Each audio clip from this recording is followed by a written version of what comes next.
Ang isang tunay na tao ay hindi kumakain ng pagkaing ibinibigay ng may paghamak. Xiao Chen. Kailangan mong kayanin ito.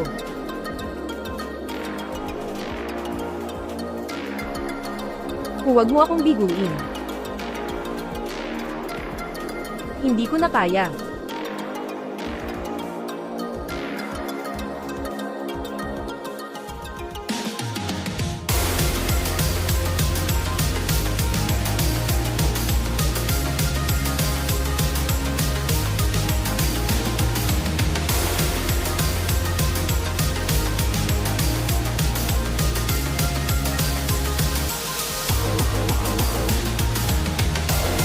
Ito ay 100,000, kabayaran para sa kagabi. Miss. Ito. Hindi yata tama, bayad sa pagod. Kunin mo. Isang araw, 10,000. Isang taon, mahigit 33 milyon. Sabi ng matanda, kapag kumita ako ng 100,000,000, sasama siya sa akin pababa ng bundok. Hindi naman ganun kahirap, tinanggap ang pera. Ang nangyari ngayon, ilihin mo lang. Kung magkalat ka ng kwento, hindi kita patatawarin. Kung hindi lang pinilit ako ng pamilya ko, napalitan ng ate ko at pakasalan yung tao na yon, hindi ka sana nakinabang. Miss. Sandali lang. Anong sandali? Gusto mo ba? Ulit pa tayo. Ngayon, 50% ang bawas. Lumayas ka.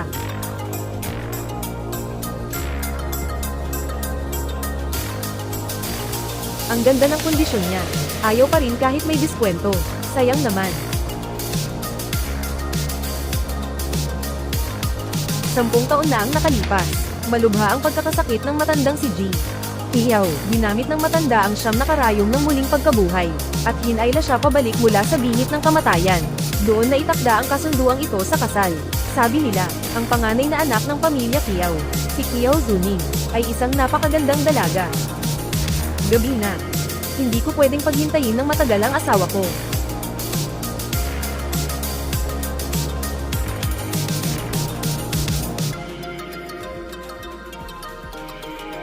Talagang marangya. Ang mayayamang pamilya, iba talaga.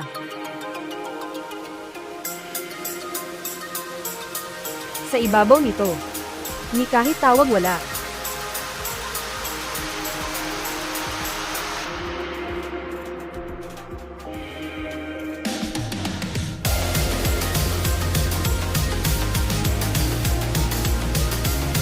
Mangolekta ka ng basura sa ibang lugar. Hindi ito ang lugar para sa'yo. Ako. Kuya, may hinahanap ako. Pwede bang makihiram ng telepono mo para tumawag? Sa itsura mong yan, paano ka makakakilala? Sino ang mga tao dito? Lumayas ka. Ako. Magandang araw po, Boss Qiao. Siya nga. Yung mayamang babae kagabi.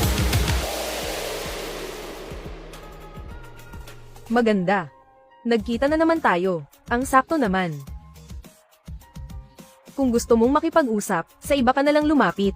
Kapag hindi ka tumigil, tatawag ako ng pulis. Isusumbong kita at makukulong ka.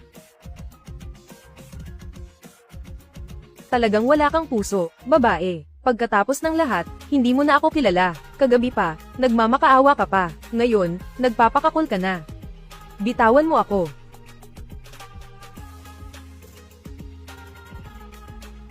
Kung ayaw mong magpakilala, ayos lang. Sabihin mo na lang sa akin. Bilang 67, Bin Hubei. Nasaan ang vilya ng pamilya Qiao?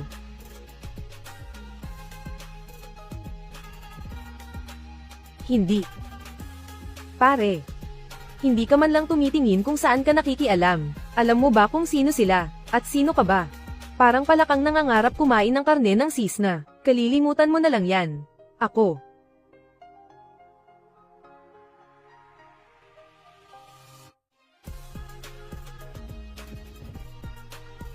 Anong pangalan mo? Xiao Chen. Kapag tiningnan mong mabuti, kahawig siya ng mayamang babae kaninang umaga, kahit medyo magkamukha, pero ang buhok niya ay tuwid. Hindi kulot. Iba rin ang katawan. Yung mayamang babae, parang mas mahirap kontrolin. Pero ang mukha, sobrang magkamukha sila, sakay na. Ay.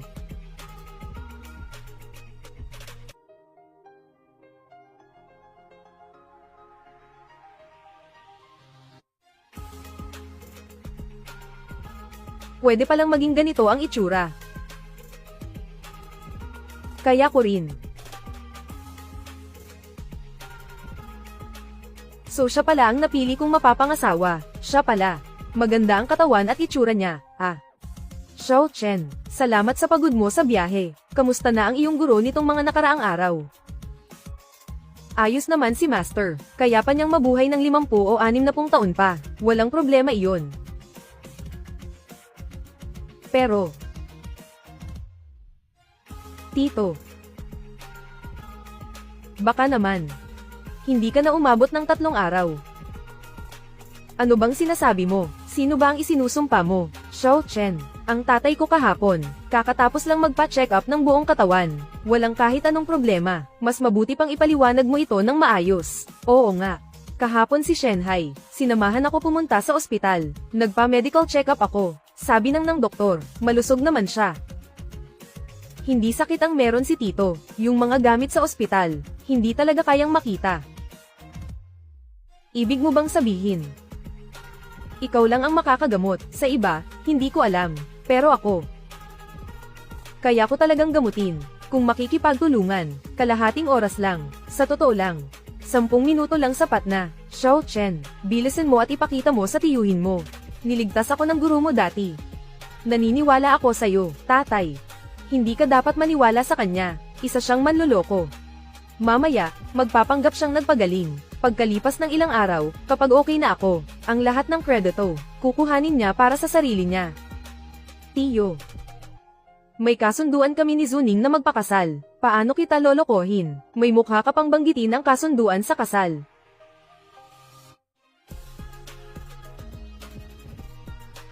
May 2 milyon sa card na ito. Kunin mo. Lumayas ka sa pamilya Kyoko. Hindi ko ipapakasal ang anak kong babae, sa katulad mong puro kasinungalingan, na manloloko mula sa probinsya. Tama.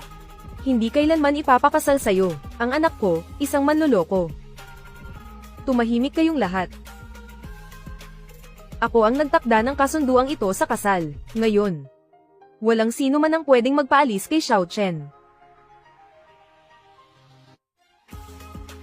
Xiao Chen, huwag mo nang intindihin. Nandito si Lolo. Ang kasunduang ito ay may bisa. Ngayon, dito ka natitira. Ang kabutihan ng matandang lalaki, naintindihan ko na, kung ganoon. Kung iniisip ni Tito na isa akong manloloko, pagkalipas ng 3 araw, kung walang mangyari kay Tito, walang bisa na ang kasunduan sa kasal. Simula ngayon, hindi na ako muling papasok sa pamilya Kiao, kahit isang hakbang. Ano sa tingin mo, siya pa ang kusang loob, na nagmungkahi na sirain ang kasunduan sa kasal? Itong batang ito, sobrang kumpiyansa. Baka hindi nga niya ako niloloko. Sige. Sana panindigan mo ang sinabi mo. Kung ganoon, pagkatapos ng 3 araw, paano kung may mangyari kay Tito, ikaw? Kung talagang may mangyari, bahala ka na. Basta ako, wala na akong buhay. Kung hindi ko makita, hindi ako mag-aalala. Ang dali ng buhay ni Tiyo. Aalis na ako. Sana. Pagbalik ko sa 3 araw, ang unang bagay. Hindi para dalawin ka sa puntod, ikaw. Ako. Ihahatid kita. Tingnan mo. Isinusumpa mo ako.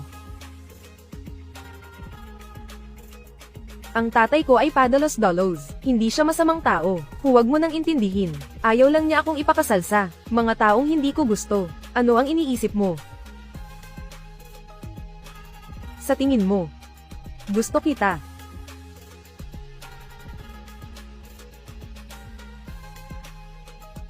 Kahit nagwapo ako. Pero ang tingin mo, parang hindi maganda. Ikaw. Itong kasal ay inayos ng lolo ko. Ayokong mahirapan siya. Bukod pa rito, si Chu Qindian, pangalawang anak ng pamilya Chu sa Kyoto. Nakita ko noong nakaraang linggo sa isang salo-salo. Sinabi niya na kung sasamahan ko siya ng isang gabi, hanggat ang pamilya Kiao.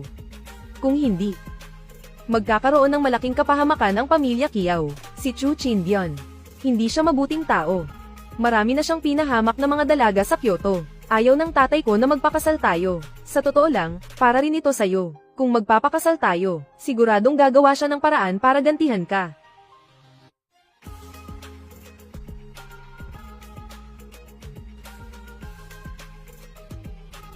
Sa totoo lang, kung ayaw mo itong kasunduan, hindi kita pipilitin, kaya lang, sabi ng guro ko na mayroong jade pendant ang pamilya Kiao, na may kinalaman sa aking pinagmulan. Kailangan ko itong makuha sa pamamagitan ng pakikipagkasundo sa iyo. Umalis ka na. Hahanapin ko ang pagkakataon na ibigay sa iyo ang jade pendant. Bilang pasasalamat, iniligtas ng iyong guro ang aking lolo noon.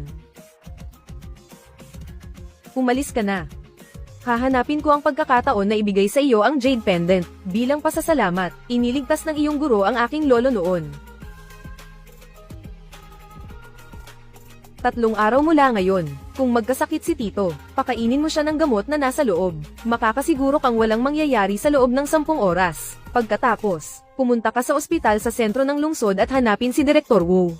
Makikipag-ugnayan siya sa akin. Tungkol naman kay Chu Chindian. Ang kasunduan ng ating kasal ay hindi pa napapawalang bisa. Ang hayop na iyon ay gustong matulog kasama ang aking babae. Mukhang sawa na siya sa buhay.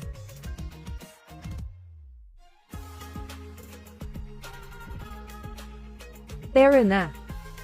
Bakit parang? Medyo hindi ko siya moari.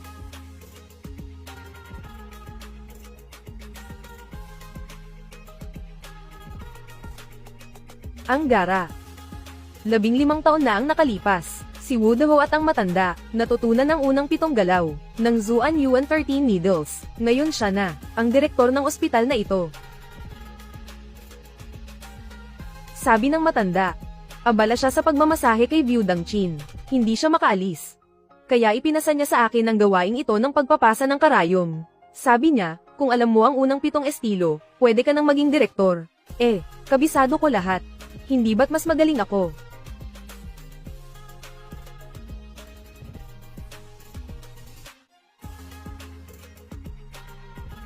Sa pagpapagamot, pumila muna at magparehistro. Anong departamento ang gusto mo? Miss, hindi ako magpapagamot. Hinahanap ko si Wu Deho. Wu Deho. Yung direktor ninyo, ayon sa antas ng henerasyon. Ako ang mas nakatatandang kapatid niya sa pagtuturo. Tama ba ang narinig ko? Si Direktor Wu ang gusto mong makita. Akala mo ba basta-basta mo siyang makikita? Nagbibiro ka ba? Tumabi ka nga dyan. Huwag mong guluhin ang iba sa pagkuha ng numero. Ako na ang maghahanap.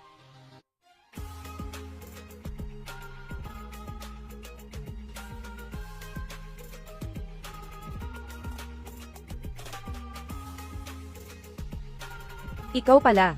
10,000 maliit na mayaman. Anong ginagawa mo dito? Hindi.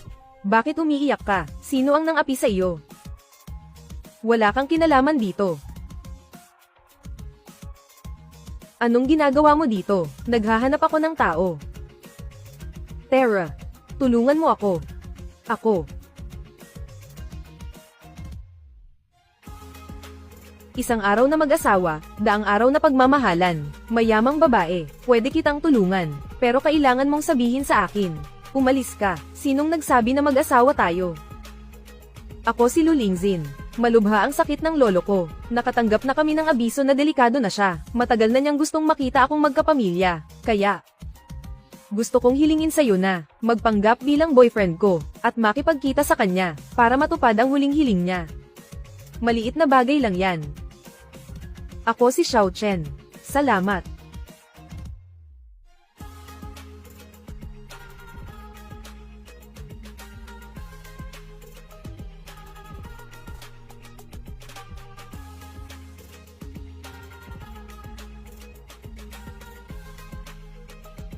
Akala ko kung anong kakaibang sakit. Ganito lang pala. 2 iniksyon lang, gagaling na. Paano mo nasabing malapit ng mamatay? Lingzin. Yung mga doktor dito sa ospital, mukhang hindi rin magaling. Anong klaseng tao yan? Ang lakas ng loob mong questionin ang kakayahan ng ospital namin. Bata, ikaw ba ang nagsabi ng mga salitang iyon kanina? Oo, ako nga. Mali ba ang sinabi ko? Xiao Chen, huwag kang magulo. Si Direktor Chin ay direktang tinuruan ni Dinwu. Ang lolo ko ay gumaling dahil sa kanya. Sa pamamaraan ng Zuan Yuan 13 Needles, nakakuha lang tayo ng ilang araw pang palugit sa buhay. Ikaw ay disipulo ni Wu Deho. Tama, ang guro ko ay si Haring Kamay Demonyo. Woo Daho, ang direktor ng ospital na ito. Kaya pala ang baba ng antas mo. Siyempre, si Woo Daho mismo, ay kalahating bihasa lang din. Anong sinabi mo? Paano mo nagawang insultuhan ang pangalan ng guro ko? Puntahan mo ang guro ko. Sabihin mo sa kanya, na ang pamilya Lu. Lingzin, sino ba ang batang ito? Palayasin mo siya agad. Kapag nagalit si Direktor Wu, sino pa ang makakapigil sa sakit ng lolo mo? Gusto mo ba siyang mamatay ng mas maaga? Tito, siya si Xiao Chen. Siya ang boyfriend ko. Dinala ko siya para makita si lolo. Boyfriend. Ang pamilya Lu namin, hindi tumatanggap ng mayayabang. Hoy, bata, umalis ka na dito. Hindi ka welcome dito. Bago pumanaw si Lolo, pinakagusto nilang makita na magdala ako ng boyfriend. Hintayin lang natin siyang magising at magkita kayo. Aalis na rin ako agad. Ate, yung lalaking ipinakilala sa'yo ni Papa, ang yaman-yaman nun. Pero pinili mo pa rin yung nakasuot ng lumang damit. Kung hindi lang alam ng iba, aakalain nilang pulubi siya. Nakakahiya sa pamilya nating Lu. Luhay.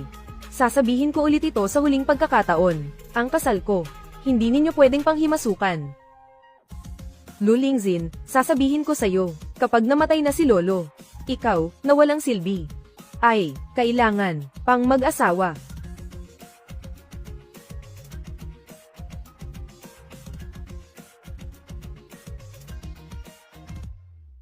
Ang ngipin ko, ikaw, probinsyano, paano mo ako nagawang saktan? Bilang nakababatang kapatid, matuto ka munang rumispeto sa tao, bago ka magsalita ng masama kay Lingzin. Sa susunod, hindi lang ngipin ang mawawala sa'yo. Ikaw, cute na bata, paano mo nagawang saktan ng anak ko? Ano ngayon kung sinaktan ko siya? Ako ang boyfriend ni Lingzin. Hindi mo na dapat pinapakialaman. Ang dami mong sinasabi, kaya ganito ang anak mo. Hindi ka rin mabuting tao. Simula nang mamatay ang mga magulang ko, bukod kay Lolo. Ngayon lang may nagprotekta sa akin ng ganito. Direktor Chin, kanina hindi maganda ang pakikitungo namin. Baka magtanim siya ng galit. Direktor Chin, kanina, medyo hindi maganda ang ugali natin. Baka magtanim siya ng sama ng loob. Anong ikinakatakot mo? Darating na agad ang direktor ng ospital. Maglalakas loob pa ba siyang saktan ang doktor? Chin, I hope. Naniniwala ka ba na dumating na ang guro mong si Woo Daho? Kung dapat manigarilyo, maninigarilyo pa rin ako. Ikaw. Sino ang gustong manakit sa akin? 3 dekada na akong doktor, at wala pang sino man ang naglakas loob na magsalita sa akin ng ganito. Direktor, siya iyon. Sinabi niyang hindi lang ikaw ang sasaktan niya. Sinabi rin niyang kalahating tiwala lang ang galing mo. Talagang wala siyang takot. Bata. Nakikita kong bata ka pa. Lumuhad ka ngayon at humingi ng tawad sa akin. At tapos na ang lahat. Kung hindi, ikaw. Naglalakas loob ka talagang saktan ako. Guard. Basagin niyo ang braso niya para sa akin. Woo Daho. Ang huling 6 na estilo ng Zuan Yuan 13 needles. Ayaw mo na ba nito? Ang jade ring ng pinuno. Ikaw ang nakatatandang kapatid. Bata. Paano mo nagawang saktan ang tao ko sa ospital? Tatawag ako ng pulis ngayon din. Hintayin mo lang. Bata. Paano mo nagawang saktan ang tao ko sa ospital? Tatawag ako ngayon sa pulis. Hintayin mo lang ako. Guro, anong ginagawa mo? Pahuhuli ko ang batang to sa pulis para makulong. Ano bang ginagawa mo?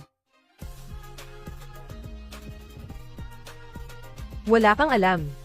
Siya ang nakatatandang kapatid ng leader ng sekta. Pagbati sa nakatatandang kapatid ng leader ng sekta. Pagbati sa nakatatandang kapatid ng leader ng sekta. Mahal na nakatatandang kapatid sa sekta. Tanggapin mo ang paggalang ni Woo Daho. Anong nangyayari dito? Bakit lumuhad kayong guro sa batang ito? Tay. Sino ba talaga ang batang ito? Bakit pati si Director Wu lumuhad sa kanya? Hindi ko rin alam. Pero siguradong hindi siya basta-basta. Bakit nakatayo pa kayo dyan? Lumabas kayong lahat. Tumigil ka. Bakit ka lalabas? Dali, lumuhod ka, magbigay galang kay Munting Shibo. Munting Shibo. Hindi naman kailangan. Wow, kapatid sa pagtuturo, ang ating tradisyon ng pagtuturo, ay hindi basta-basta maaaring sambahin ng kahit sino. Pero sabi ng matanda, ang huling 6 na galaw ng Zuan Yuan 13 karayom, ipapasaba sa'yo o hindi, depende pa rin sa iyong etika bilang manggagamot. Ang nangyari ngayon, mukhang labis na nadismaya ang matanda. Ito. Kasalanan mo lahat ito. Guro, ako. Xiao Chen. Medyo mainitin lang ang ulo ni Direktor Wu, pero maayos naman ang kanyang etika bilang doktor. Noon may anak ng mayaman. Lumapit sa kanya para mauna sa pila. Ginamit ang koneksyon para takutin siya. Hindi siya pumayag. Inilantad pa niya ang ginawa ng tao. Napabalita pa yun noon. Oo, tama ang sinabi ni ate. Ang init talaga ng ulo ko. Babaguhin ko na talaga ito simula ngayon. Sige. Dahil na rin, kay girlfriend ko. Bibigyan pa kita ng isa pang pagkakataon. Magpakabait ka na sa susunod. Kapag maganda ang ipinakita mo, ituturo ko pa sa'yo ang susunod na 6 na estilo. Salamat, ate. Tatawag na ako ng tao. Ihanda ang espesyal na word. Ibigay kay Ginoong Lu ang pinakamagandang pag-aalaga, ate ng asawa ng guro. Hindi na kailangan ng espesyal na ward. Si Ginoong Lu. Hindi na rin magtatagal sa ospital. Oo nga. Pinakamahaba na ang kalahating araw para kay Ginoong Lu. Ilipat ang kwarto. Wala na rin talagang saysay. Ang ibig mong sabihin si Lolo. Ang ibig kong sabihin, si matandang Ginoong Lu ngayong hapon, ay pwede nang makauwi para uminom ng tsaa. Sa lakas ng katawan ni Lolo.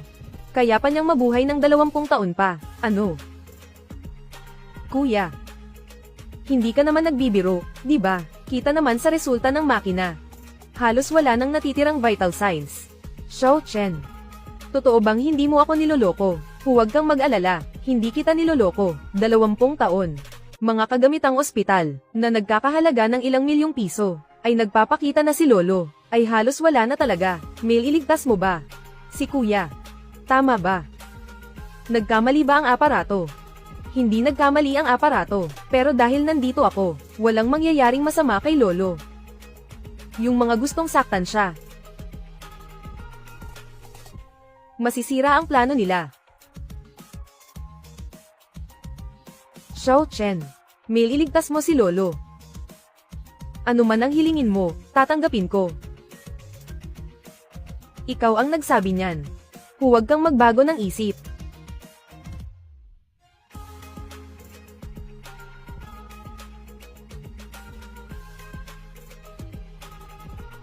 Pumunta. Ito ang kumpletong Tianxing 9 needles. Guro, ano ang Tianxing 9 needles? Ang pang-anim na pamamaraan sa listahan ng mga mahiwagang karayom. Ang aking Zuan Yuan 13 needles. Pang-10 lang ang kaya kong maabot.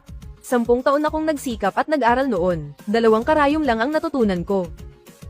Si Kuya, nagawa niyang gamitin ang 9 na karayom ng sabay-sabay. Talaga bang maliligtas niya si Lolo?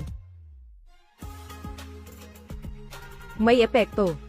Lahat umatras. Ang tunay na salarin na nagdulot ng sakit kay Lolo, malapit nang lumabas. Pinakamadilim at pinakamasama, huwag kayong madamay. Kung gagamot, gamutin lang. Huwag magpakita ng kung ano-anong kalokohan. Lumabas ka dyan.